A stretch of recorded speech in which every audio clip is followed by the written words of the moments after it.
Príncipes e Princesas, eu sou Marcele Carelli. E eu sou o Berdan Gomes. E você está no Você Pode Mais Cast. Cast, é isso aí. Aqui no Você Pode Mais Cast você tem entretenimento, cultura, diversão, informação. Hoje nós vamos falar de um assunto bem bacana, polêmico, mas é muito bacana para a gente poder também abrir os nossos olhos, olhar com outros olhos aqueles que já têm um preconceito formado, mas enfim, a gente vai entrar bem neles daqui a pouco. Mas o episódio de hoje, como todos os episódios, tem o patrocínio de quem, Marcele? Claro, Universidade Unopar, Paulos Barra e Paulo Caiapônia. Exatamente. Então não deixe de seguir Universidade Unopar lá no Instagram, tá? Unopar Barra e Unopar Caiapônia. E não deixa também de seguir a gente. O meu arroba é o Berdão87. E o meu é Marcele.unopar, claro, porque eu visto a camisa da minha empresa. Muito bem. Ah, agora é a hora do merchan também. Gente, ó, abrimos agora o Você Pode Mais Cast para divulgar a sua empresa. Então, se você quer divulgar a sua marca, aproveite essa voz de locutor sensual do nosso querido Berdão. Olá, tudo bem? Vem anunciar o nosso. Nossa. A SMR, você viu? Nossa, arrasou! Mas hoje estamos com um convidado muito especial, senhor João Alexandre, que não dá para separar, né? Quando fala, quem é o João Alexandre do CTK? Claro, bem-vindo! Obrigado pela oportunidade aí da gente estar debatendo esse assunto legal aí, né? Muito bem, João. Seja bem-vindo. Muito obrigado por você estar aqui com a gente. Não, agora faz a abertura com aquela voz. Muito obrigado. Seja bem-vindo. É um prazer inenarrável ter aqui conosco. O João é um cara bonitão. Eu vou achar que eu tô dando mole pra ele. Sai fora, rapaz. Eu não fiz isso com nenhuma menina. Eu vou fazer com o João Alexandre.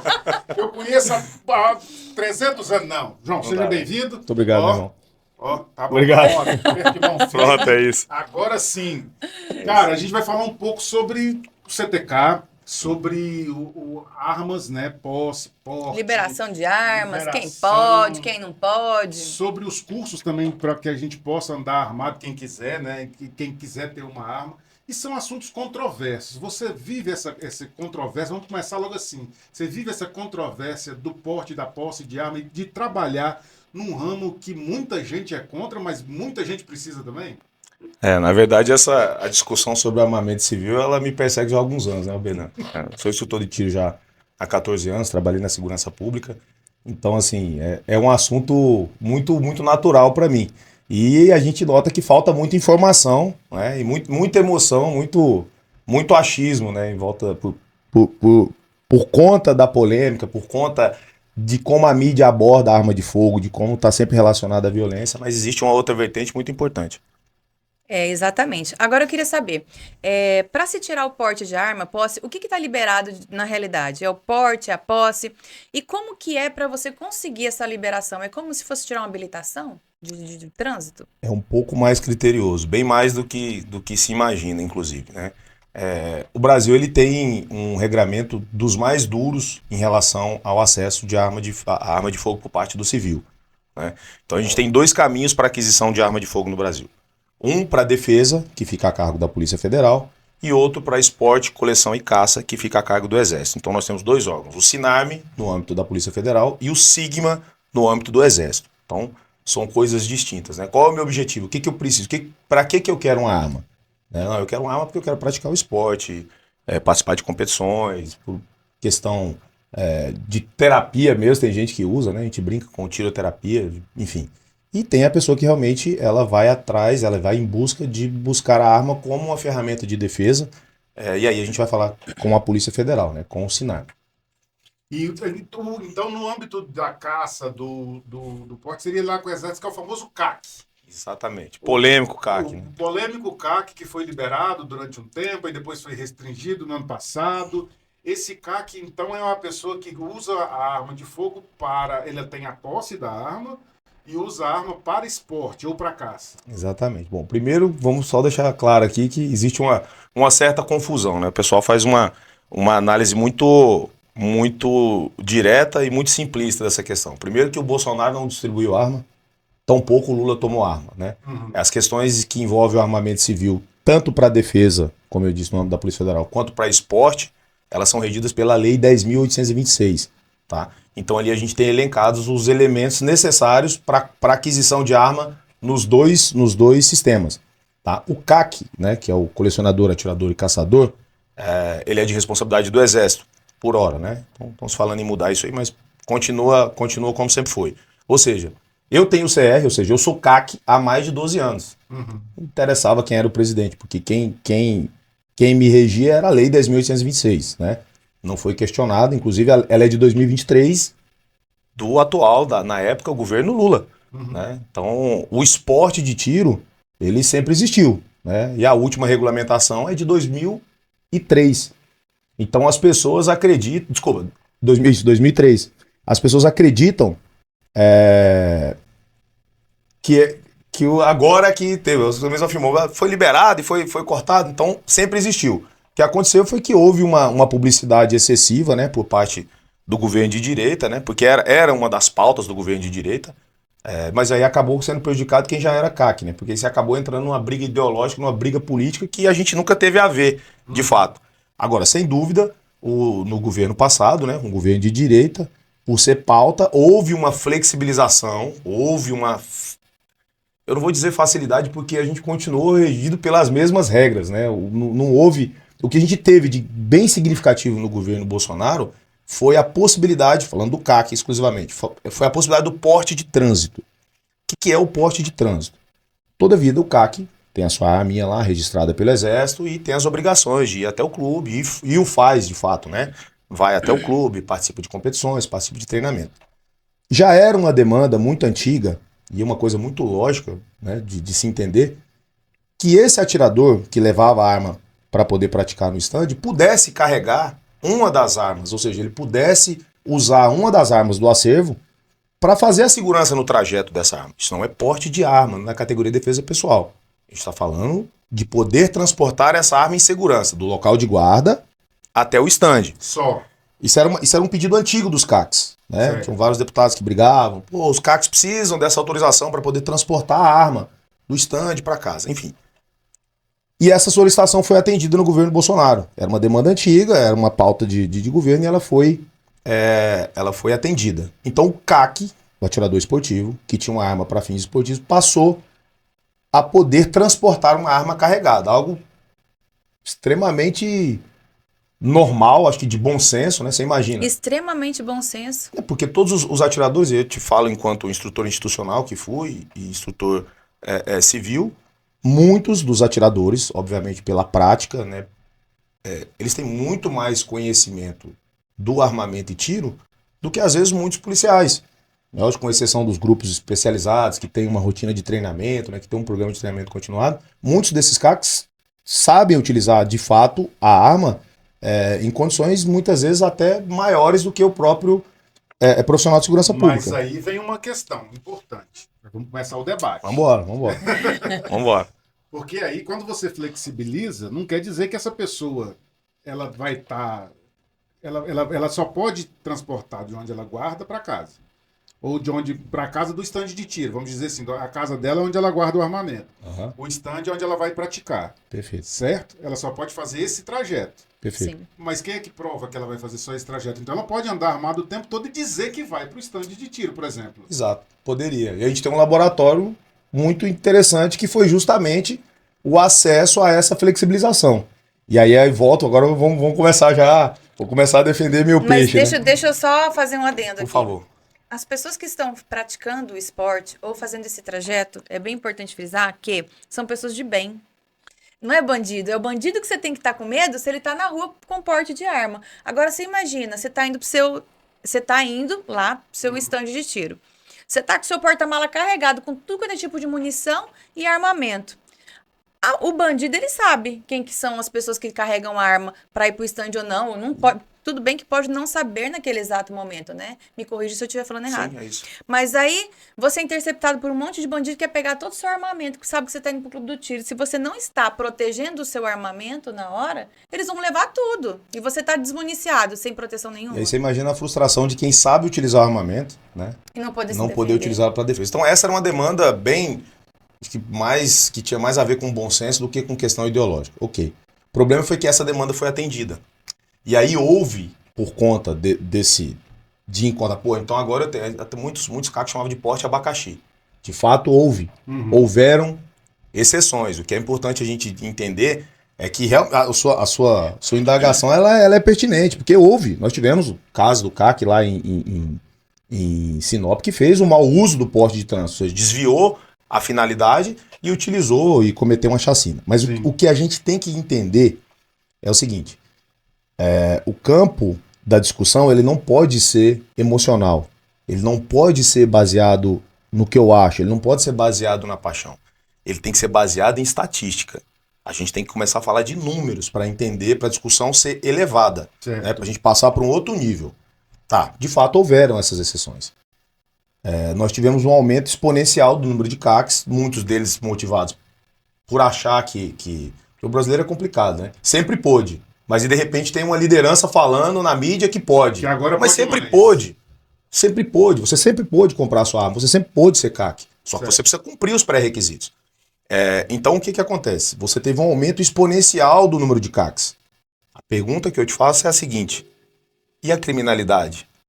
Aumentou ou diminuiu? E eu não estou falando de política de segurança pública, não tem nada a ver com política de segurança pública. Certo. O fato é o seguinte, vou tentar compilar um dado aqui só para tentar abrir a cabeça para discutir número mesmo. Não vou defender porque eu gosto e não vou escutar quem não gosta, porque a gente vai falar de números, né? O que acontece?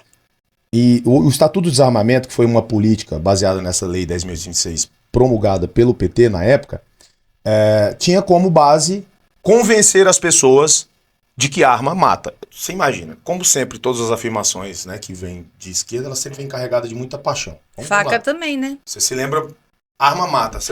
Pô, realmente, arma mata. Faz todo sentido. Claro. Arma mata. Ela foi feita para isso. A discussão, ela nunca foi técnica. Qual arma que mata? É simples, você tem um anuário de violência. Você tem os fóruns de violência que registram as violências, que fazem um compilado dos dados estatísticos.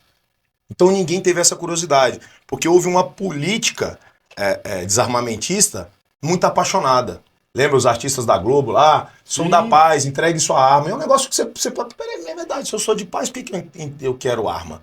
Né? Então você teve a entrega de quase 500 mil armas. Sim. As pessoas foram convencidas por aquela campanha. Realmente, eu sou de bem, não preciso de arma. Então, houve uma campanha, não sei se você se lembra, Lembro. tinha uma indenização simbólica. R$100. Pra você idiota, entregar sua arma. R$100 por arma curta e alguma coisa a 300 mais. reais por arma longa. E aí eu lembro... E a pessoa ainda não ia que ser na realidade presa, eles- Não, e aí nada. todo mundo convencido, porque é uma história muito bonita. Olha só, vamos ser um país de paz, por que a gente precisa de arma? Peraí, todo mundo foi lá e entregou, recebeu os seus R$100 e sentiu, porque o cidadão ele tem a crença na boa-fé, Sim. né? E aí ele devolveu a arma dele. E o bandido falou, oba. Não, beleza. O que ninguém contou foi que quando iniciou-se o Estatuto do Desarmamento, iniciou-se essa campanha, a gente tinha a média anual de 28 mil homicídios. Ok. E aí se construiu essa ideia, bateram nessa tecla, vamos devolver, somos um país de paz, vamos devolver as nossas armas. Ok. Cumprimos, devolvemos as nossas armas. O problema, o que ninguém calcula, é que após o fim da campanha do desarmamento, nós batemos em 2018, lembra que eu falei agora? 28 mil homicídios. 28 mil homicídios. Nós batemos 68 mil homicídios. Peraí. Alguém mentiu pra mim. Você falou que eu ia devolver minha arma, que a gente era um país de paz. Eu devolvo e você...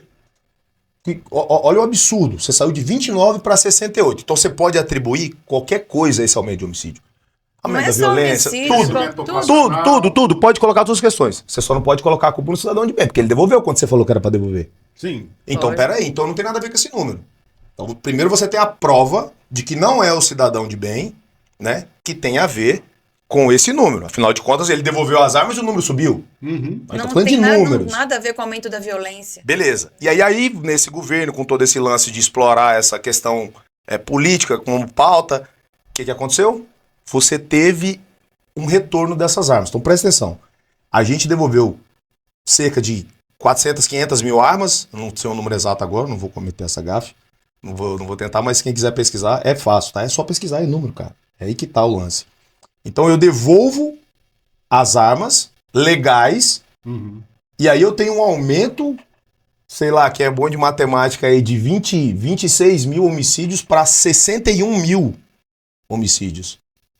Então, não fui eu, né? E aí você tem a contraprova, porque na política do governo anterior, houve toda essa publicidade e nós temos cerca de 4 milhões Presta atenção no número, cara. É muito exato o negócio, não tem como discutir. Nós temos o retorno, a aquisição, a compra, campanha, não interessa. Isso gerou cerca de 4 milhões de armas, juntando Sinarme e Sigma. 4 milhões de armas. Tem noção? Nós devolvemos 500. Vou simplificar. E o governo atual incentivou a gente a comprar. Incentivou, mas beleza. Incentivou a gente a comprar 4 milhões. E agora? Se o governo anterior estava certo, se eu devolvi 500 e saí de 29 e fui para 26 e fui para 61, agora devolvendo 4 milhões, o que era para ter acontecido?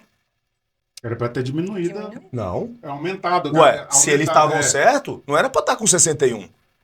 Eles tiraram as armas e só foram para 61. Sim. Aí você devolve 4 milhões e aí você cai para 48 mil homicídios. Caiu quase 20 mil homicídios. Nunca mais essa taxa vai cair com esse exponente. Nunca mais. 20 mil homicídios em 3 anos. Tem noção que é isso, cara? 20 mil pessoas deixaram de ser mortas. Então o assunto, Bernan, não é arma de fogo, velho. É arma de fogo legal, é um assunto. Na mão das pessoas certas. A arma de fogo ilegal é um outro assunto. A arma de fogo ilegal é responsável, quem tiver curiosidade, fique à vontade. A arma de fogo ilegal é responsável por 98,7% dos crimes. Porque na realidade também... Entende como é a arma ilegal o problema e ninguém fala dela? Essa é a questão. Por quê? Porque se você quiser ter uma arma, você vai conseguir uma arma independentemente de que forma, ou legal ou ilegal. E é fácil conseguir Só que arma. a pessoa de bem, ela vai pelos meios legais conseguir a arma, o que tem um processo que demora mais. E a gente vai falar, não é fácil. O cara mal intencionado, ele vai conseguir arma de qualquer jeito. E o cara mal intencionado que vai entrar na sua casa, se ele souber que você tem uma arma, é uma coisa, se ele souber que você não tem uma arma, é outra. Ele vai pensar 2 vezes antes de entrar na sua casa. Eu tava vendo uma pesquisa sobre estupros, sobre autodefesa da mulher, né? 97% dos casos de estupros que não aconteceram foram por mulheres que se defenderam. Ou com spray de pimenta, ou com uma faca, um canivete, com uma arma. Porque elas se defenderam. Ou o homem percebeu que... Porque o estuprador, quando ele vai chegar na mulher, ele vai na vítima, na presa mais fraca, né? Sim. Então ele vê que a mulher não se defende, ele vai conseguir executar. Mas se a mulher fizer qualquer ato para se defender, ele vai vazar.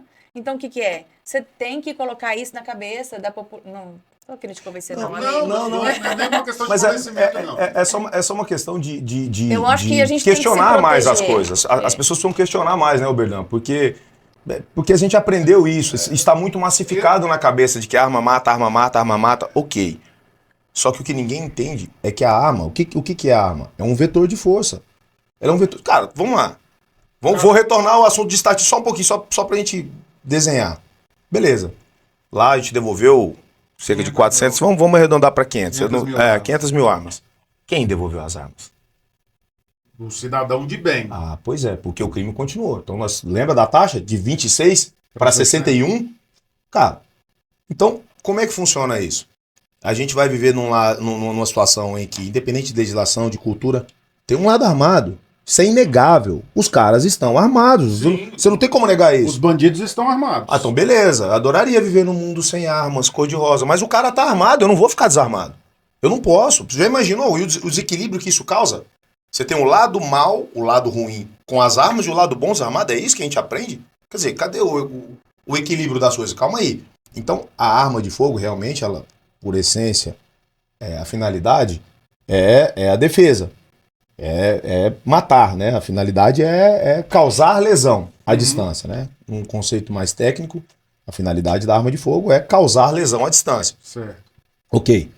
O que acontece é o seguinte, que essa arma que causa lesão à distância, ela não causa lesão à distância somente a pessoas de bem.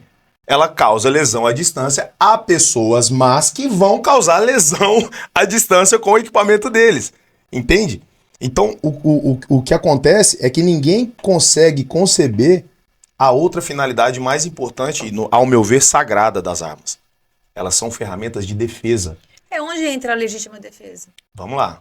Então, primeiro a gente tem um conjunto de segurança pública que nos defende todo dia armado. Certo. Né? Sim. E aí, graças a Deus, você consegue ir no banco sacar seu dinheiro, porque tem dois... primeiro que tem o vigilante lá, que tá armado. Então, beleza. Você Amém. né? Você não sabe quantas mulheres, você sabe quantas mulheres são estupradas no Brasil. Você não sabe quantas mulheres deixam de ser estupradas simplesmente porque passou uma viatura com 2 homens armados. Mas isso tudo é política de segurança pública. Ok. Você deixa aqui na faculdade, né?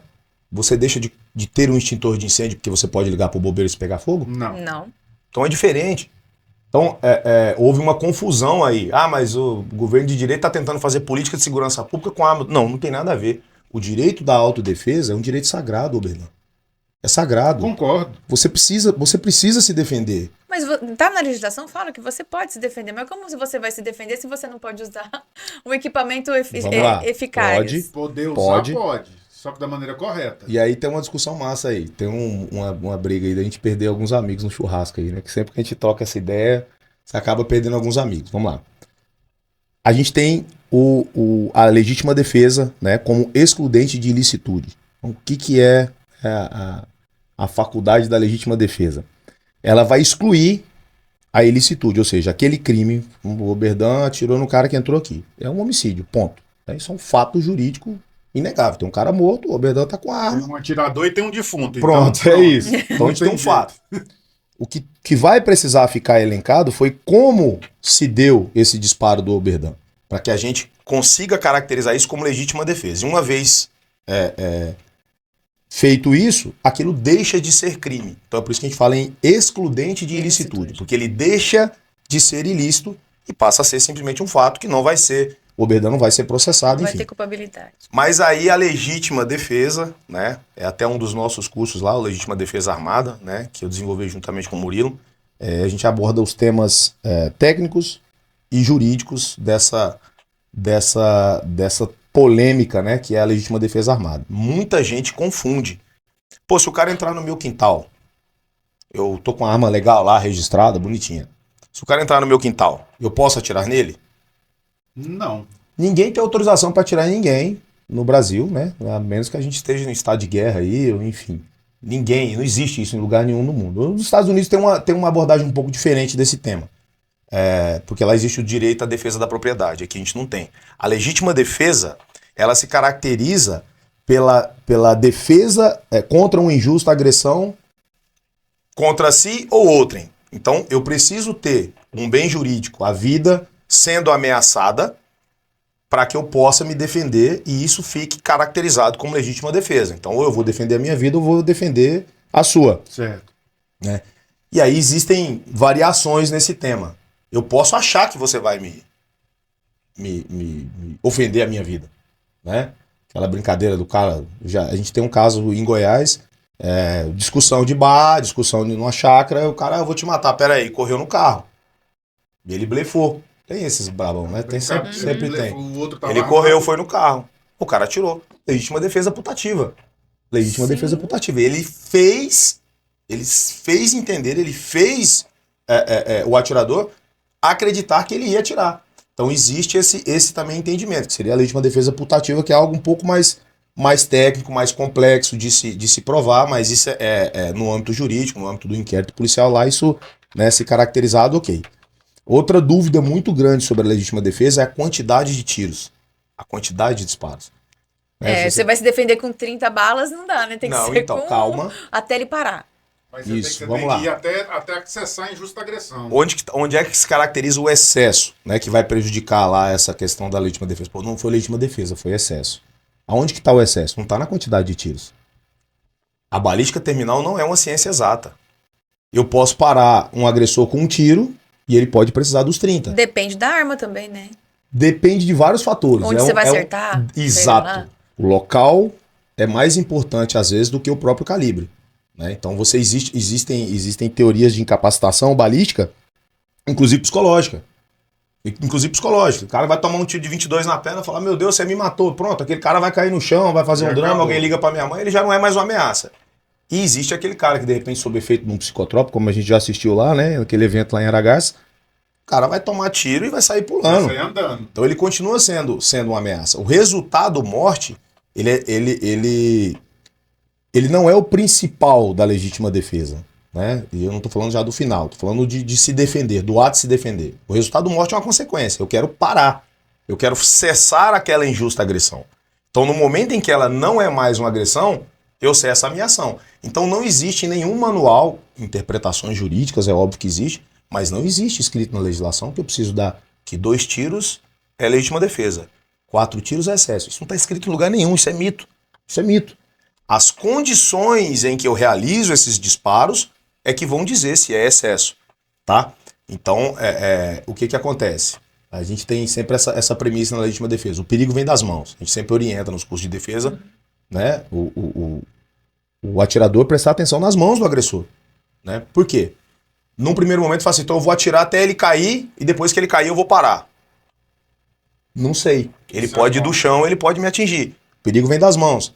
Então, as condições em que esses disparos são realizados, e aí a gente tem todo um conjunto de investigação, um laudo pericial, que vai determinar o ângulo desses disparos, quais foram os disparos ali que realmente, né, culminaram ali com a incapacitação daquele agressor. Então tudo isso é muito importante, não é uma ciência matemática, né? Os jogos, os filmes, a gente dá um tiro, o cara cai.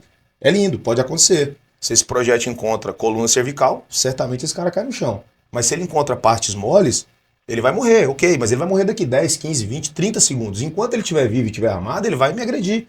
Entende? Como que o resultado morte é uma consequência final.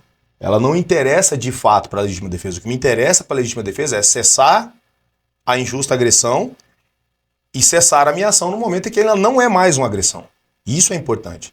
Se necessário for os 30 disparos que você falou, vão ser realizados os 30 disparos. Vou pegar o seu próprio exemplo, porque é bom esse debate, porque assim, eu sou a favor da pessoa ter arma em casa, eu não sou a favor da pessoa andar com ela. Perfeito. É o meu posicionamento, eu acredito que em casa, você tendo em casa para proteger a si e a sua família, ok, ótimo, acho que você tem todo o direito de ter uma arma, até porque o bandido está armado. Perfeito. O bandido ele não vai entrar na sua casa desarmado, nem que seja um noiadinho que só quer roubar para poder vender na boca, ele vai entrar nem que seja com uma faca. Perfeito. E eu acho que você tem o direito de ter uma arma em casa para se proteger. Andar armado é uma outra questão, porque aí vai muito da questão psicológica de cada indivíduo. Eu sei, por exemplo, que tem pessoas que têm armas, que têm condição que andam armadas e que não têm condição psicológica de andar armado, porque são pessoas que estupinha curta e a qualquer momento pode sacar a arma e sair atirando por aí. Perfeito. Existem pessoas e pessoas. Mas vamos pegar lá no aquele seu primeiro exemplo que você deu, lá do caso que aconteceu em Goiás. Certo. O cara blefou, não tinha arma. Se o outro não tivesse armado, não teria acontecido a morte. Mas aí vamos lá. Então, aí tem um jogo de responsabilidade. É isso que a gente precisa entender. Então, Exatamente. A gente tem que ser responsável pelos atos. Senão vira um grande parque de diversão. A vida e não é. Não, então, mas- beleza. Você quer falar que vai me matar? Tudo bem, corre no seu carro. O problema é seu. eu não vou te dar o direito de tentar, de testar. Você entendeu? Eu entendi. Então, perfeitamente. e aí o que a gente tem, o seu posicionamento em relação ao porte, ele não só é pertinente, como ele é pautado pela legislação. Por quê? O crivo para se portar uma arma é muito maior. E aí, estatisticamente, você não... Aí volta aos números de novo. Você não tem um dado que justifique esse sentimento.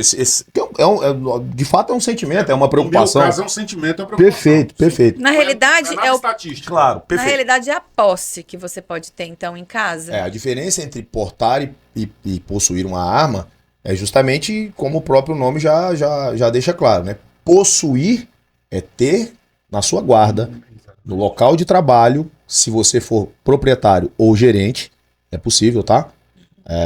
Ou na sua residência. Essa arma, se você não tem uma autorização para portá-la, ela não sai da sua casa. Salvo para fins de treinamento, uma vez por mês, você entra no site da Polícia Federal, requer uma guia de tráfego. Nessa guia de tráfego, você informa qual é a entidade de tiro que você vai buscar para esse treinamento. Né? Legal. Informa, o Bernardo tem uma pistola na casa dele, não quer portar, não quer ser CAC, mas ele tem uma arma lá para proteger. Ele precisa treinar com essa arma. Claro. É um mínimo, né? Então, uma vez por mês, ele pode, se ele quiser, então sai da Polícia Federal. Hoje eu vou lá no CTK. Ah, eu não sabia, que bacana. E ela vai desmuniciada, assim como a nova regra para os CACs, mas para a arma de defesa pessoal, ela sempre foi assim. Então você pode transportar essa arma. Antigamente era uma guia, salvo engano, uma guia a cada 6 meses. Aí houve questão de bom senso, né? Alguém teve o bom senso lá e falou, realmente não faz sentido o cara ter uma arma de defesa e não poder treinar com ela. Não, E para não ter tem essa arma, condição. e para ter essa arma de defesa, quais são os requisitos para você conseguir ter a posse? Você tem que fazer um curso de tiro para poder ter essa posse? Então, essa é uma discussão que a Polícia Federal, né, que o setor de armamento e tiro está sempre debatendo lá com os órgãos do Ministério da Justiça. Por quê? Vamos lá. Vou fazer uma conexão com a CNH aqui, tá? Para se adquirir arma de fogo no Brasil, tanto junto ao Exército quanto junto à PF, ou seja, tanto uma arma como CAC, quanto uma arma de defesa pessoal, não é exigido curso de tiro. Pouca gente sabe disso. Não é exigido curso de tiro. É um erro. Contrapartida. Vamos lá, vou chegar lá. Mas aí que tá. Contrapartida é se exigido um laudo de capacidade técnica. Dentre as documentações que eu vou te falar agora. Então tem que ter. Pronto. Então vamos lá. Resumiu. Então, o que eu tô querendo dizer pra vocês? O curso de tiro é algo facultativo. Vamos comparar com a CNH aqui? Mas lá você faz autoescola e vai pra banca. Pra provar que tudo aquilo que você aprendeu na prática. Confere? Então você cumpre, que a legislação te obriga a cumprir uma quantidade de horas lá, sei que você aprendeu, e aí vem a banca e chancela isso. No caso da arma de fogo, não é exigida a autoescola. É exigido a banca, que é o instrutor credenciado na Polícia Federal, ele tem um teste e ele vai te avaliar a capacidade de manuseio daquela arma que você está requerendo. Esse mesmo instrutor também realiza o teste para porte. E aí é que está a chave do negócio, para acalmar o seu coração, o seu sentimento, a sua preocupação. Essa preocupação ela já está elencada na legislação. Por quê? Porque o crivo para portar essa arma é muito maior. O crivo técnico, inclusive. O crivo técnico, tá? Então, o teste para posse de arma, ele é um teste que tem um nível de dificuldade muito menor do que o teste para porte. Por essa razão é que nós temos poucas pessoas portando arma. Então, o controle em cima dessa questão, ele existe, sempre existiu. Não é o governo agora que está... Sempre foi, com exceção do porte de trânsito lá do CAC, como eu falei, que realmente houve uma flexibilização nessa questão, mas já voltamos ao que éramos, né, no que tange a flexibilidade, né? Então não houve um descontrole em nenhum momento. Em relação a porte de arma, tampouco. Tanto é que você não tem números de homicídios praticados por pessoas com porte. Porque veja bem, Bernardo, onde que está o X da questão? A responsabilidade muda o jogo. Aí eu volto a falar, né, Marcelo, deixa eu falar com você, a gente tem que sair do campo emocional. Por quê? No campo das ideias, no campo do eu acho, eu faço tudo. No campo do eu acho, eu sou um excelente motorista, eu sou um excelente lutador, eu sou um excelente marido. E aí, na prática? Então, vamos lá. Pô, a gente tem muito na nossa região aí, pessoal do agro, né, as Dodges, né, uma caminhonete que tem uma tração muito forte, né, tem uma potência muito forte. Aí o cara vê uma Dodge, por exemplo, usando a Dodge como exemplo. Ele vê uma Dodge passando na rua e fala assim, pô, essa caminhonete aí, 300 cavalos, pô, se eu tivesse um, eu subia a serra. Ah, se eu tivesse um, eu... Tá no campo da imaginação. Tá aqui a sua Dodge, tá aqui o documento, tá aqui o IPVA, tá aqui o seguro. Agora, sobe a serra. Muda o jogo. Mesma coisa a arma. Todo mundo adora falar, se eu tivesse uma arma eu tinha matado. Se eu tiver uma arma eu mato. Tá bom, Berdão, tá aqui a sua arma, tá registrada no seu nome, a Polícia Federal sabe quantas munições você tem, agora você pega ela e mata. Vai cumprir, vai arcar com as suas consequências. Entende como que passar por todo esse crivo, né, que eu vou te responder, te devendo os requisitos aí. Passar por todo esse crivo e possuir uma arma registrada, uma arma legal, tanto para esporte quanto para defesa, muda o jogo. Tanto muda o jogo que vou te falar, eu era brigão. Eu brigava, eu gostava de brigar na escola, eu era encrenqueiro. Ah, e você não tem cara, não. Eu peguei essa xícara aqui, ó, até pro João. Gosto de resolver as coisas com calma. E o cacetete na mão. Sabe quantas vezes eu briguei de sair na mão? Depois que eu passei a andar armado, eu tô armado há 12 anos. 11 anos. Sabe quantas vezes eu briguei? Não faço ideia. Nenhuma. Acabou. Não tem como. Eu não tenho condições de brigar mais. Né? Eu tenho um temperamento enérgico, tenho um temperamento mais firme, mais forte, mas eu não tenho. Você não vai escutar. O João trocou porrada na rua. Não, João. Normalmente quem está armado o peso, a responsabilidade de estar armado é muito grande. Ah, mas tem o cara que entra na boate agindo todo mundo, tudo bem, mas voltamos para os números. Você tem a exceção da regra. Sim. Exatamente. Né? Então você tem as exceções e são punidas, né? Esse assunto é tão. Daqui a pouco você responde para o Marcelo. Vambora. Mas é porque ele é tão assim, porque, por exemplo, eu tenho as minhas emoções. Claro. Vou trabalhar com o seu vocabulário. Por Eu tenho as favor. minhas emoções. Mas é um assunto tão polêmico e tão controverso, porque, por exemplo, eu concordo com muita coisa que você disse. Por quê? Porque a gente vê que o cidadão de bem, vamos dizer assim, eu me considero uma pessoa de bem, certo? Eu não estou armado, não ando armado, certo? Certo. Mas o bandido tá. Eu quero ter o poder de me defender. O certo é num mundo imaginário em que nenhum bandido tivesse, nem eu tivesse. Então, Adoraria se a gente fosse nos tapas. A Alice do País das Maravilhas é linda. Aí seria Alice no País das Maravilhas. É um assunto tão controverso que até eu, que não concordo que a pessoa ande armada, eu entendo que se ela tem essa condição de andar, ela vai andar. Por quê? Porque o bandido está armado. Então, talvez a política mais certa seria desarmar o bandido, que não acontece. Nossa, agora você... Que não acontece. Exatamente. Não é verdade? Exatamente. É justamente essa inversão de valores. E aí eu não culpo o jovem mais apaixonado aí que veio dessa construção ideológica que nós assistimos, né? Nós não temos... temos alguns janeiros só a mais, né? Os mais antigos, né, veem isso com muito mais consistência. Né? Meu pai, por exemplo, né, policial também há 32 anos, vê isso com uma clareza muito maior. A construção mental das pessoas, o politicamente correto, a teoria de querer estar certo e querer agradar, e querer seguir a maioria, né, ela tem deixado a gente numa condição muito defensiva.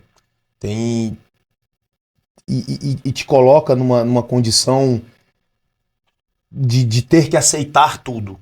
Né? Você tem que entender, você tem que compreender, você precisa entender os motivos. Né? E do ponto de vista psicológico talvez seja importante, mas do ponto de vista prático, você que não tem nada a ver com o que fez, de repente, aquele camarada se tornar um criminoso, ter que lidar com essa violência, sem culpa alguma, é injusto. A gente segue muito um escritor americano chamado Jordan Peterson.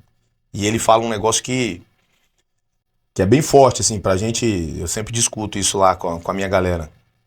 Ser bom é difícil. Ser bom é muito difícil. E ele diz, né, numa de suas palestras lá, essa frase ficou bem conhecida. No nosso meio, né? Infelizmente. A gente não consegue. De vez em quando eu posso ir lá no Instagram e vem, mas isso aí, pô, não é isso mesmo. Não existe moralidade alguma no comportamento pacífico. Olha que troço estranho. Não existe moralidade no comportamento pacífico. Se você é uma força formidável, não tem moralidade no seu comportamento. Você só é uma força formidável, digna de admiração, digna de percepção. Mas não tem moralidade. A moralidade está no sujeito que tem a agressividade, que tem o dom da violência, mas não o faz. Né? O exemplo dos lutadores de jiu-jitsu aí, ou das outras artes marciais, o jiu-jitsu, porque é uma técnica, né, muito eficaz. Você imaginou a capacidade, a letalidade que tem um faixa preta? Nossa. E ele, o que ele escolhe? Ele tem o dom da agressão, ele tem o dom da violência, mas ele escolhe não ser. Aí é que está a moralidade. Ser bom é difícil.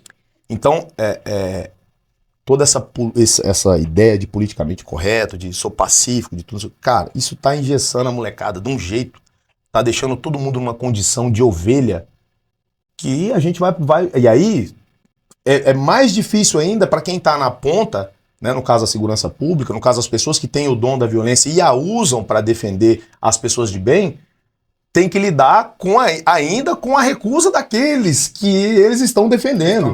Porque a construção mental dessas pessoas é muito pobre. É de dar pena, né? A gente brinca, né? O mundo é feito... A gente divide em 3 classes, né? As ovelhas, os lobos e os cães pastores, né? As ovelhas, elas acreditam que o mal não existe. Ela acredita que o mal não existe. Então ela prefere nem tocar no assunto. Não, melhor ser bom, melhor E tá tudo certo, ela não tá errada. Eu tava vendo, até postei esses dias, que se todo cidadão de bem tivesse a audácia de um criminoso, o mundo seria outro. Professora Lucilena Galvão, né, lá do Nova Exatamente. Acrópole. É verdade. Então, assim, a gente sempre divide assim, as ovelhas, os lobos e os cães pastores, né, na nossa percepção. As ovelhas são as ovelhas. E tá tudo certo, a natureza delas, elas têm que ser ovelhas. O lobo, ele tem o dom, né, da violência, ele tem a violência intrínseca e ele vive para sobrepujar as ovelhas. E aí tem o cão pastor, que é aquele que tem o dom da violência e ele vive para confrontar o lobo. A motivação dele é essa. Né? Então, cara, é muito difícil você explicar para uma ovelha que aquele que tem a força tem porque é necessário e tem para defender ela. Ela não acredita. Mas você acha que todo mundo tem o instinto de agir, de matar? Bom, essa é uma discussão interessante. Você acha que você tem capacidade de matar alguém? Acho. Acha? Então é isso. É assim, essa é uma das premissas... defesa de um... Nossa, na hora. Então. De um filho, de uma família. Eu acho Todos temos a faculdade de matar. Todos. Isso é natural. Isso é um sentimento natural. Sou anticristão, meu Deus, você tem a capacidade de matar. Entre matar e morrer, meu amigo. Exatamente. Exatamente. Né? Entre do lado do morredor e do matador, eu fico do lado do matador. Não é verdade? Porque é muito fácil você ser bom num ambiente que não é hostil. Você tem que se definir num ambiente que é hostil. É muito fácil ser bom lá na Suíça, né? Exatamente, é muito Tranquilo. fácil. Agora, se te coloca num ambiente hostil, vamos ver como que você age. Exato. Mostra o seu lado. Exato. Então, todos nós temos a capacidade de matar. E a gente tem uma outra premissa básica na legítima defesa armada, que a gente trabalha isso. Logicamente que quem busca um curso desse está considerando essa hipótese, tá? Vamos partir de um princípio, né, sincero aqui. Claro. Se eu busco um curso de defesa, é porque eu busco entender, né, uma possibilidade ou como agir diante de uma situação em que eu precise me defender. E a gente tem essa regrinha lá no curso de legítima defesa armada. A gente afirma que num confronto armado, a gente já saiu de todo esse ambiente, saiu de toda essa discussão e agora estamos de fato num ambiente de combate. Não dá mais para voltar. Você está num cenário. Num cenário de violência urbana, num confronto armado, eu estou armado, você está armado. Se a minha capacidade de matar for... se a minha vontade de matar for menor que a minha vontade de viver, eu vou morrer. Sim. Entende? Sim, então, vamos lá. Com certeza. Se a sua vontade de matar... Sou anticristão, né? Sou estranho falar isso, mas é verdade. Se a sua vontade de matar for menor que a sua vontade de viver, num confronto armado, desculpa, você vai morrer. Não tem como, né? O confronto armado, principalmente no meio urbano, né? Confrontos armados é muito grande. Vamos falar de guerra, vamos falar de distâncias, enfim. Mas no ambiente urbano, né? Do confronto basicamente com armas curtas, né? Com pistola e com revólver, ele é muito rápido, ele é muito curto, o espaço, né? Ele acontece aí no máximo a 7 metros, 10 metros, ao contrário do que a gente vê nos filmes, né? O cara fica lá na esquina, você fica de cá. Então o confronto, além de ser muito rápido, ele é muito próximo e você não consegue prever. Você consegue antecipar essa ameaça. Né? Então é outra premissa do curso de legítima defesa armada. Você treina para tentar identificar essa ameaça, para tentar antecipar essa ameaça. Porque se houver o confronto, vai ser muito rápido, vai ser muito intenso e vai ser muito próximo. Então, ao contrário do que as pessoas falam quando a gente vai relatar algum confronto dos outros, né? Quando a gente vai relatar confrontos, parece um filme. Mas aquilo aconteceu num espaço de tempo muito, muito curto. Então, é sempre ali 7, 10 segundos no máximo, né? A maioria deles entre 5 e 7. E que define quem vai viver e quem vai morrer. Exatamente. E aí acabou o jogo. Não tem mais negociação, não tem mais politicamente correto, não tem, já tá rolando. E aí, se você quiser pedir para parar, pode pedir. Você vai ficar para trás, não tem o que fazer.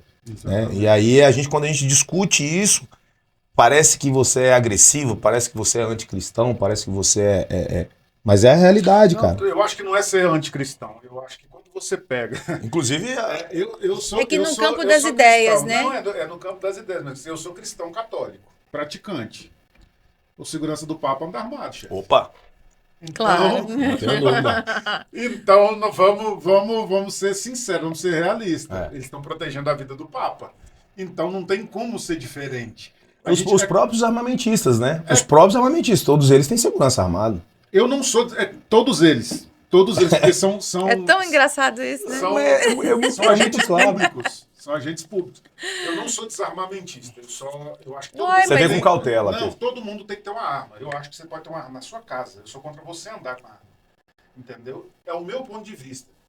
Mas aí... Mas aí pensa bem. Ó, vamos fazer no campo das ideias. Tô lá, eu viajo bastante. Tô lá viajando, eu e minha filha, vou pra Cuiabá. E eu tenho a posse de arma na minha casa. Mas eu tô viajando com o meu bem mais precioso pra mim e minha família. Minha filha tá lá comigo atrás. Meu pneu fura, eu vou lá, paro o carro.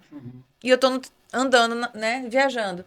Chega um cara e para, vê uma mulher com uma criança e vai tentar fazer alguma coisa contra a minha vida e da minha filha. Aí cai por terra, você não pode se defender. Exatamente. Seria É presa fácil, Mas lógico. o mundo ideal, do que eu penso, Marcelo, é que o cara não poderia estar armado também. Mas esse é o mundo ideal. Não, é. Mas isso não acontece. Agora acontece que existem pessoas que não têm faculdade mental para ter arma. Aí, como Mas ele não vai passar pelo crivo. Exatamente. Exatamente. Já melhorou bastante o meu ponto Esse é o de vista. raciocínio. Pô, legal. Já melhorou bastante o meu ponto de O que eu tô vista. devendo, eu vou Isso, explicar. fala, Vamos quem lá. que precisa Quais pra são ter os uma arma? elementos... Ai, graças a Deus. Eu tô Muito achando que obrigada, você- João eu tô achando que você vai querer ter uma Alexandre. arma. Vai. Não, eu já tô faz tempo namorando uma querendo já. Ah, eu tenho medo de você. Então, vamos lá. Precisa Ela não. não tem Ela não faculdade passa no mental. Ai, que maldade. Polícia Federal, Marcelo, Atenção. não passa no teste. Para de me ferir. Mas Tô brincando, Eu não vamos lá. sou bravinha assim, não. mas se não passar, não tem como. Não tem como. João, Mas vamos lá. não escuta esse povo. Maior de 25 anos. Você tem, mais de cheque. 25. Cheque. Não, Cheque. Vamos cheque. bater as gaivotas Ai, aí. que droga. Vamos lá. Tanto no Sigma quanto no Sinarme, o que é que você precisa para ter uma arma de fogo? Tá? Vamos começar pelo Sinarme, porque o Sigma tem uma diferencinha básica aí. Primeira finalidade, né? Que é esportiva, mas tem uma diferença no final, que é aí onde entra o CTK também. Mas vamos lá. Maior de 25 anos, ter ocupação lista, ou seja, quem não tem emprego não compra arma. É isso. Certíssimo. Tá Olha certo isso, você tá vendo? É isso. Olha, Vamos lá, certo. vamos tá esclarecendo desmistificar. agora. Maior de 25 anos, emprego lícito, residência fixa, Ótimo. tá? Você tem que passar pelo laudo psicotécnico, também por uma instrutora credenciada, a Polícia Federal. Você tem que passar por um laudo de capacidade técnica. Você tem que ter esse laudo lá. E lá no CTK, vocês que... A gente monta todo o processo e elenca todas essas documentações antes de protocolar lá no Sinarme. Certo. Você vai apresentar uma justificativa para o que você precisa, para por que você precisa dessa arma, né? Diferente do CAC, eu vou explicar. Ocupação lista, maior de 25 anos, atestado de Emprego. ocupação lista, os laudos de capacidade psicológica, capacidade técnica, termos de responsabilidade, já começa a mudar o jogo aí. Você vai assinar junto à Polícia Federal que você é responsável por aquela arma, que você tem condições de guardar essa arma, que nenhum menor de idade ou pessoa com incapacidade mental acesse essa arma, você responde por essa arma a partir de agora, inclusive por omissão de cautela, se algo contrário acontecer. Percebe que é um mundo de... É um peso, né? Exatamente. É um Então a gente não peso. tá falando de distribuir arma, porque ninguém vai distribuir arma. Distribuir arma até tem, né? É só ir lá onde... Onde vende? Ilicitamente. Licitamente você tem todo esse crivo. E o CAC, além desse mesma sequência de documentos, como a finalidade é esportiva, ele tem que estar filiado a um clube de tiro, né? E ele tem que frequentar o clube de tiro, sob pena de cassação do CR dele. Entende? Então, realmente, você teve o CAC babaca aí que se perdeu e usou a arma para outra finalidade. Volta a afirmar, ele é a exceção da regra. Nós temos quase 1 milhão de CACs no Brasil. Nós temos menos de 600 crimes. Cara, tem noção do que é isso? Nós temos 1 milhão de pessoas e nós temos 600 crimes. Não dá 1%. Entende? Que não interessa o que eu acho ou o que você acha, interessa o que acontece na realidade, né? Então você tem todos esses atiradores cumprindo a legislação e, eventualmente, seria o mesmo dizer que nós temos 50 milhões de habilitados no Brasil e, graças a Deus, não tem nenhum acidente. Você não consegue fazer isso, né? Pois é. Já pensou que bonito? 50 milhões de habilitações, só 600 acidentes por ano? Seria lindo. Entende? Então, por conta de Até todo porque- esse Até crivo... porque a arma que mais mata no Brasil é o carro. Então, exatamente. E ela nem Então- foi feita pra isso. E ele foi feito para isso. Boa. Então você tem todas essas exigências. Se ainda assim você insistir e quiser portar uma dessas armas, no caso as armas do Sinarme, né, que você adquiriu lá pela Polícia Federal, que isso é importante. Você não requer o porte para o Oberdan. O Oberdan requer um porte para uma arma que ele já possui. Tem uma sequência aí. A Polícia Federal não dá um porte para o Oberdan. Ela pode conceder um porte para o Oberdan para a arma que o Oberdan já tem registrada no nome dele. Tem uma sequência. Primeiro a posse, depois você tenta o porte. E aí a gente sabe. Ah, então, peraí. Então, se eu quiser ter uma arma, eu vou lá, eu não preciso ter licença pra mim. Eu compro e vou lá e falo, olha, eu comprei essa arma e você registra ela. Como que é? Você tem que querer o modelo. Vamos lá. Você vai passar por esse crivo Sim. e vai adquirir a arma. Beleza. A Polícia Federal vai te autorizar. Vai dizer, ok, Marcelo, você cumpriu todos os pré-requisitos aqui, então eu tô te autorizando a comprar essa arma. Ela está na sua casa com a finalidade de defesa pessoal. Ok. Você tem agora a posse dessa arma. Se a Marcele quer portar essa arma, ou seja, ela quer o direito de andar com essa arma na rua, aí o crivo começa a aumentar. Primeiro que o teste que você vai ter que protocolar lá é um teste muito mais difícil, o teste técnico. E te falo, Berdan, 70% não passa.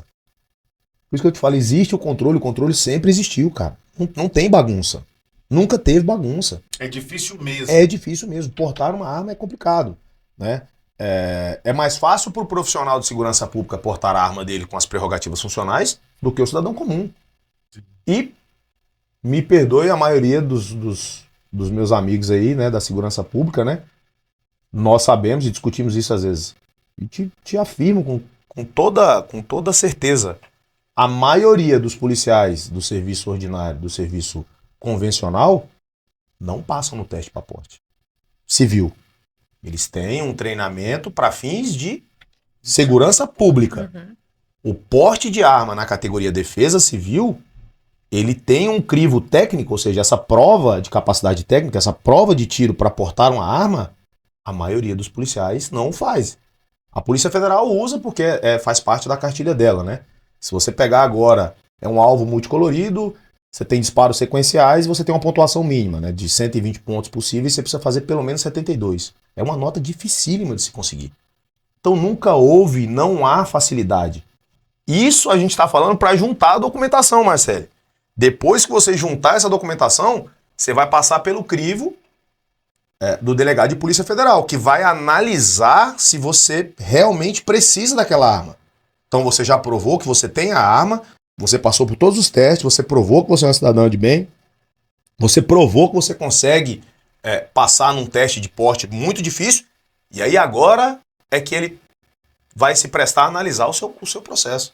O porte de arma de fogo no Brasil é de poder discricionário do delegado de Polícia Federal. Então você pode fazer tudo isso e chegar lá no final e ele falar, não, Como a maioria. vou vetar. Como a maioria dos portes são negados. Então, não tem bagunça. O negócio é complicado. Por que eu vou escrever num papel para convencer um delegado que eu tenho que usar uma arma? Eu já tenho os meus. muito os difícil. meus alunos. Então.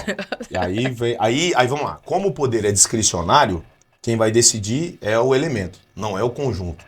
Não é o conjunto de legislação.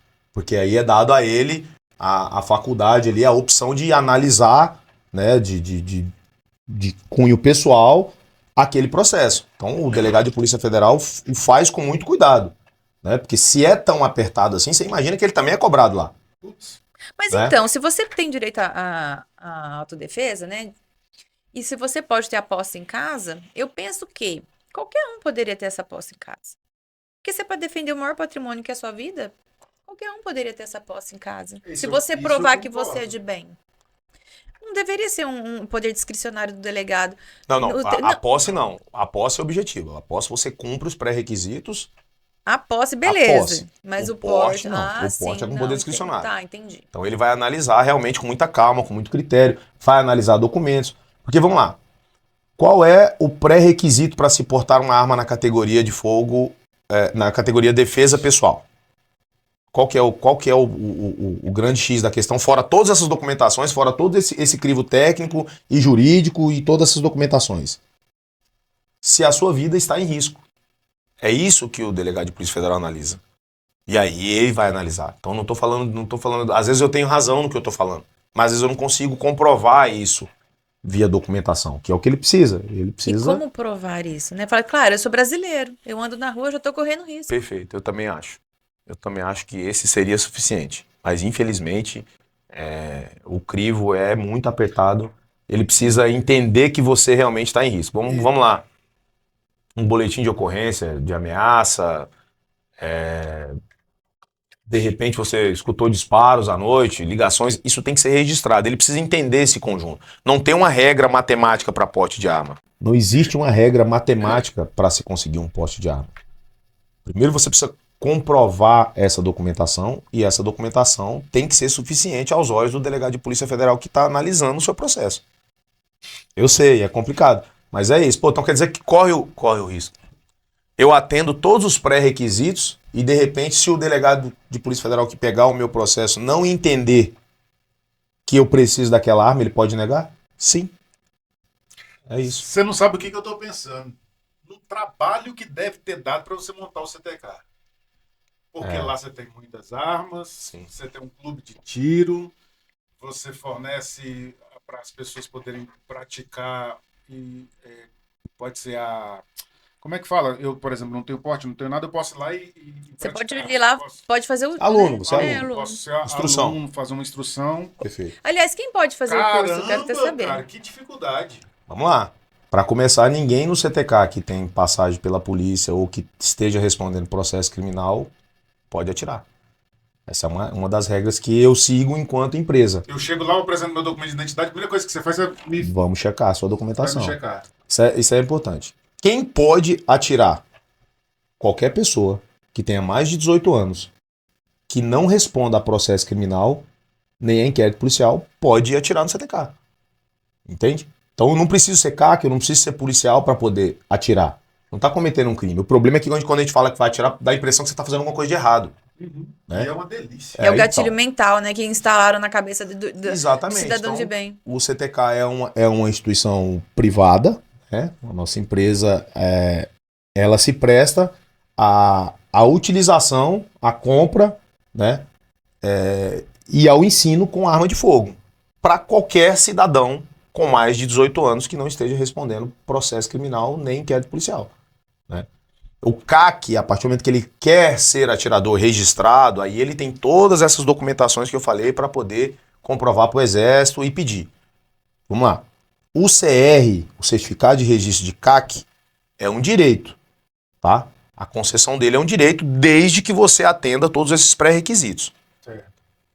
O porte de arma não é um direito. O porte de arma é uma concessão.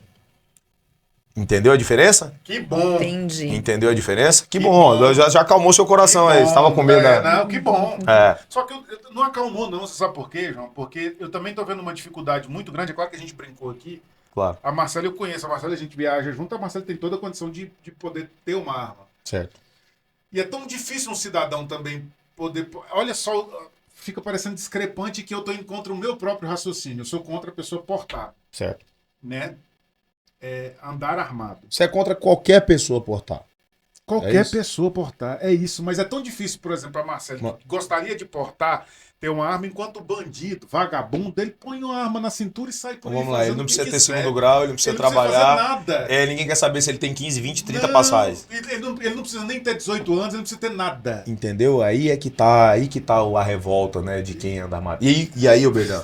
O que Não, me... e a revolta de quem não anda também. Vamos lá. Também. Então vou falar não Aí, como empresário. Agora eu vou até fazer Por gentileza. uma passagem. De uma das minhas viagens a trabalho, eu fui atacada. Não vou falar sobre, né, o assunto, mas eu fui atacada por um homem. E eu consegui me defender, saí. Mas se eu tivesse como me defender de uma forma mais efetiva, quando eu contei para os homens que fazem parte da minha vida, assim, né? Eu falei, olha, aconteceu isso, esse fato, isso, eu consegui sair. Todo mundo já, eu vou lá agora, porque nós vamos resolver isso, que ninguém vai fazer isso com mulher, tá? Quem foi o primeiro a falar isso? Se eu tiver... Falei, tá, não podemos resolver dessa forma, somos civilizados, né? Isso foi aqui só pra... Não foi não. aqui, Ah, tá. não foi aqui. Não, é só pra saber. E... Então, Não, e foi bem grave, sabe? E aí eu fiquei pensando, caramba, eu me senti um nada sem poder me defender. Foi aí que surgiu a vontade. Falei assim, gente, o spray de pimenta pra mim não resolve. Eu sempre brinco com as mulheres que vão lá, que têm resistência com arma de fogo. É uma desconstrução cultural muito grande, né? Eu até brinquei com a Lohane, que é esposa de um irmão meu de muitos anos, do Sandoval. Ela foi lá fazer um... E a gente fez um debate lá sobre isso, né? Eu indaguei, né? Eu falei, ó, vamos lá, você tem quantos quilos? Você, Marcelo, que é uma pessoa que pratica esporte, 63 quilos. Eu tenho 100, tá? Se eu resolver agora, vamos lá. Se eu resolver agora, partir pra cima de você, o Robertão não tá aqui. Não tem ninguém aqui, só tem tá ninguém. vocês dois. Se eu resolver Acabou agora, partir pra cima de você e te encher de porrada e te desmaiar e pronto. Vamos falar de valências físicas. Não vou saber se é mulher, se é homem. Aí que entra a discussão do machismo, feminismo, não interessa. Né? Sabemos que somos diferentes na nossa composição física. É lei da natureza, lógico. Então vamos lá. Fisicamente, se eu tiver mal intencionado e resolver te atacar, quais são as suas chances de não ser atacada? Zero. Tá. Agora você tem uma arma de fogo. Que diferença faz os meus 100 quilos contra os seus 63 agora? Primeiro que você vai pensar se você vai me atacar. Beleza. Então a arma é um vetor de força. Ela tá ali como um fator de equilíbrio. É óbvio que para que esse conjunto se complete, a gente precisa, além de ter a arma, né, que a gente já descobriu agora que não é tão fácil como se discute aí, né? Que nem Bolsonaro, nem Lula facilitou ou dificultou nada. A gente tem um conjunto de regras que a gente segue desde da promulgação da 10.826. Então, é muito bem organizado, não tem bagunça, tá? Além de cumprir tudo isso e possuir a sua arma de fogo, a gente precisa agora trabalhar a sua capacidade técnica de se defender, ou seja, você precisa aprender a usar esse equipamento, né? E a gente precisa também trabalhar a sua condição mental. Né? Então, o seu mindset de combate ele tem que estar preparado. Porque senão a gente volta lá para a discussão da Doge. Se eu tivesse uma Doge, eu subia a serra. Exatamente. Então, volta para o campo da imaginação. Né? Então, para que a coisa seja consistente, para que ela seja verdadeira, e aí quem adquire a arma com essa finalidade e resolve enfrentar, porque é uma questão de insistência. A gente vive sob um conjunto de leis. Então, se essa é a legislação, vamos cumprir. Como a maioria dos CACs o faz. Né? Você não tem como fugir. Eu sou CAC porque eu cumpro a lei, ponto final. Sim. Eventualmente, depois de cumprir a lei, se eu decido desviar o caminho disso e fazer um mau uso desse direito, isso é um problema meu, é pontual. Agora, se a maioria faz isso, é um problema em que a gente precisa rever esse conjunto. Aí volta os números. Você não tem um número que corrobora com isso. Então, por que essa resistência com a arma de fogo? Você não quer? Tudo bem. Você quer? Cumpra a legislação e tenha acesso ao seu direito. Justo. Exatamente. É isso. Isso eu concordo plenamente com você. Deu a minha arma aqui. Nós já estamos partindo para o final. Tem mais alguns questionamentos, Marcelo? Fica à vontade, nós estamos acabando. Olha, esclareceu tudo. Muito obrigada, João. Agora fala um pouquinho das suas empresas, né? Faz o seu merchan. Vamos lá. O CTK, né, é um clube de tiro que está aberto a todas as pessoas. Obviamente, como eu disse, os CACs eles têm as obrigações enquanto atletas de tiro, né? Inclusive tivemos uma competição esse fim de semana. Mas a pessoa que tem curiosidade, que tem vontade de conhecer, né? De repente, ou ficou tocada aqui com essa questão nossa, rapaz, eu vou lá conhecer esse negócio. É muito bem-vindo no CTK, desde que não responda inquérito. Vamos lá nós dois, pra gente gravar? Bora. Vou ficar Eu feliz. adoro, né? Eu já gosto. Bora lá. Mas ele vai lá grava. sempre. Eu já fui. No Você começo... depois da inauguração você teve lá. Eu tive lá depois Sabe da o que eu acho inauguração. engraçado? Nós temos os bloqueios mentais. Inclusive, eu estava vendo um curso ontem que eu estava fazendo aqui junto com o Berdan e falando sobre as coisas que colocam na cabeça da gente. Aquela história do dinheiro sujo.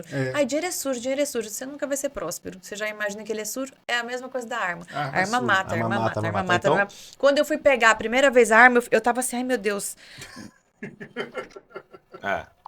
Tremendo. Depois, aí foram me apresentando, agora pega essa. Aí me deram umas armas gigantes, né? Eu achei o máximo, agora acabou. A arma ela mexe um pouco com a nossa fantasia, principalmente os meninos, né? Dos filmes, né? A gente tem essa sensação de poder, de controle, e a arma realmente ela tem. A gente tem as histórias do CTK com as pessoas são histórias muito particulares, né? A gente tem pessoas que realmente superaram traumas. A gente tem pessoas que frequentam o CTK que falam mesmo, pô, minha vida mudou depois que eu aprendi a controlar. né? Então, assim, eu não tenho mais medo de ficar sozinho em casa. Enfim, então, É aquele que isso aí. deseja, né, entender um pouco mais do nosso mundo, primeiro já vou afirmar aqui categoricamente, até por conta do nosso histórico, só vai encontrar gente de bem lá dentro, né? Sim. Lá dentro a gente tem famílias, a gente tem crianças brincando, a gente tem idosos, né? Não é o paraíso, não é o É um jardim do ambiente Éden, mas familiar é um lá. ambiente familiar, né? Então, é aberto a todas as pessoas, né? Já começa ali que ali no caixa você tem esse crivo. Para entrar lá, a gente precisa checar primeiro a sua condição jurídica. Exatamente. Ah, mas isso aí não quer dizer nada. Tá tudo bem, mas eu cumpro a legislação. O cara que responde inquérito policial e processo criminal, ele não entra lá dentro. Ele não tem acesso às armas. Tá A certíssimo. pessoa de bem que quer conhecer, ela precisa entender que ela pode ir ao CTK. Muita gente, né, me encontra, né, na rua. Pô, mas eu achava que lá era só para polícia e para CAC. Não, o CTK está aberto para todas as pessoas, desde que seja um cidadão de bem. Meu genro vai com os meus netos. É, exatamente. Ele Tá sempre atira lá. e os netinhos estão lá, É, Brincando, Tem vendo, airsoft lá pra vendo que aquilo molecada, é né? normal, né? Que é um ambiente normal, A saudável. legislação, ela proíbe o menor de fazer a utilização da arma de fogo, né? Então a gente tem o airsoft lá para isso, enfim. A gente tem alguns atletas menores de idade que têm autorização judicial para competir, em Cuiabá acho que tem 3 ou 4, inclusive estão indo muito bem no cenário esportivo, né? Campeões brasileiros, enfim. Então você imagina como é complicado pro atleta de tiro. Como é que o cara fica bom de bola, o Bernardo? Ele começa a jogar, depois dos 25? Nunca. Pô, não vai dar certo, né? Então a gente tem essa dificuldade ainda, uma quebra de paradigmas, né? O esporte, no Mato Grosso, as pessoas não têm noção da quantidade de atletas que nós temos no estado, mas é muito. Nós temos quase 1.500. Nossa.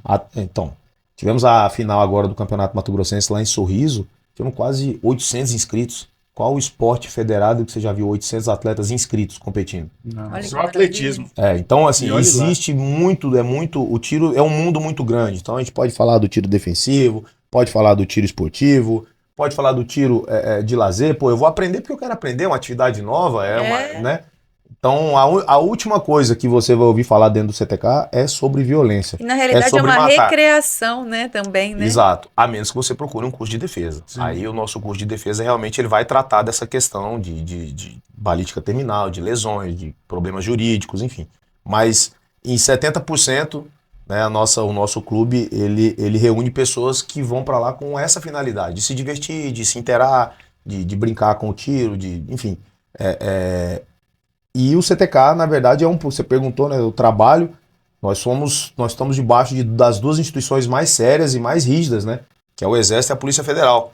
Então, tudo que eu faço lá tem que ser informado, todos os disparos que são feitos lá dentro, eles são registrados, não é brincadeira. Essa hora que você chega lá, tem tanta câmera, tanta segurança, você assina, você preenche. Não tem condição. O CTK tem 132 câmeras.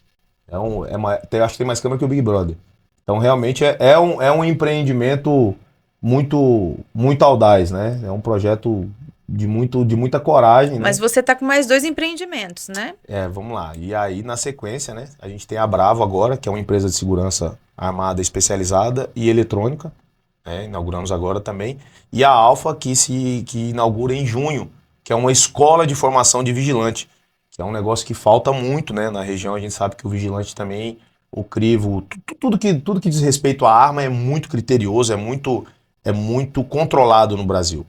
E o vigilante tem essa dificuldade, né? Os cursos de formação só na capital. Só nas capitais. O problema é que o vigilante precisa ser formado e de 2 em 2 anos ele precisa fazer uma reciclagem. Então a gente está trazendo a Alfa aí para que o vigilante aí do Vale do Araguaia não tenha que ir mais para Cuiabá ou para Goiânia e faça lá conosco, lá na Alfa. Tá ouvindo as moedinhas caindo? Tlim, tlim, Ô, tlim, meu tlim, sonho, tlim, meu tlim, sonho. tlim. Por enquanto tá só indo, tá só subindo. Você tá alimentando o bebê. Vambora, seguimos o plantio, né? Desse isso. jeito. João Alexandre, eu acho que você tá no caminho certo, é uma coisa, você tem que fazer o que você gosta. E você toda a vida gosta dessa área, não tem como fugir. Então você tá fazendo o que você gosta. O João respira tudo isso, né, João? Você vive vive, isso. Vive, respira tudo. Quem me conhece sabe, não consigo viver longe de arma de fogo, não. Quando eu viajo, faço alguma viagem pra fora, que eu vejo que eu tô com a arma só, ou de repente não tô, porque às vezes eu faço a opção de não ir por conta da dificuldade, tudo é controlado, você vai entrar, ou você vai embarcar, se você tá armado, tem todo um crivo, não, hoje eu vou desarmado, porque senão eu vou me atrasar, e aí eu fico perdido, cara, eu fico perdido sem arma mesmo. É igual sair sem celular. É isso, não dá não. Mas Tem as vantagens e as desvantagens de gostar de qualquer coisa que você tenha, exato, né, que você exato. faça. Exatamente. Exato. Mas, pessoal, vamos fazer o seguinte, ó. Só para mostrar que aqui nós somos várias opiniões e várias cabeças. Eu tenho a minha cabeça também, tenho o meu sentimento também. Mas para mostrar que a arma não é também do mal, o mal é quem está portando ela, eu e a Marcela vamos gravar lá no CTK e vamos publicar nas nossas redes sociais. Vamos fazer um Guns Experience lá, que é um pacote que a gente tem de experiência com armas que qualquer um pode fazer, né? Então você vai atirar Bora. desde o revólver até o fuzil. Isso é, e é bem bacana. E aí eu já vou deixar claro aqui, registrado na gravação, que eu sou horrível de mira. Era. Péssimo. Você só não sabe disso. Só né? não Você sabe. vai descobrir. Com os instrutores do CTK você consegue. Você vai descobrir. Se eu estiver no deserto e jogar uma areia, eu acerto na água. Essa é uma regra lá, tá? Ninguém sai de lá sem acertar tiro, não. Então A pronto. ideia lá não é só botar nego pra gastar puxar gatilho, munição, não. né? É pra acertar. João, então, Obrigado. quero agradecer por você ter Obrigado. vindo, esclareceu bastante. Espero que tenha ajudado também quem está vendo em casa. Isso é muito importante, porque trata de segurança, né? E a gente precisa ter essa noção. Né? E também não é esse bicho de 7 cabeças, é fácil também conseguir a posse. Basta você ter a vontade, né? E a responsabilidade para poder conquistar, né? Eu que agradeço a oportunidade de poder estar debatendo e fica o convite, né? Para as pessoas que têm curiosidade, né? Que quer sair um pouco do eu só ouvi isso, então eu acredito nisso, né? Que se proponha, que vá lá, que vá conhecer, que vá entender, né, o nosso mundo. Tenho certeza que vai se apaixonar, né? E a gente está lá de portas abertas para receber todas as pessoas de bem, né? O nosso foco é sempre no cidadão de bem, é na pessoa que cumpre a legislação e que quer conhecer o esporte, quer ter acesso lá. A arma não mata. Armas não matam pessoas. Pessoas matam pessoas. Exatamente. Olha, nós finalizamos sempre com um trocadilho aqui do Você Pode Mais Cast. Então, nós vamos só focar aqui no meio e fazer agora, gente. Aguardem. 1, 2, 3. Você Pode Mais Cast.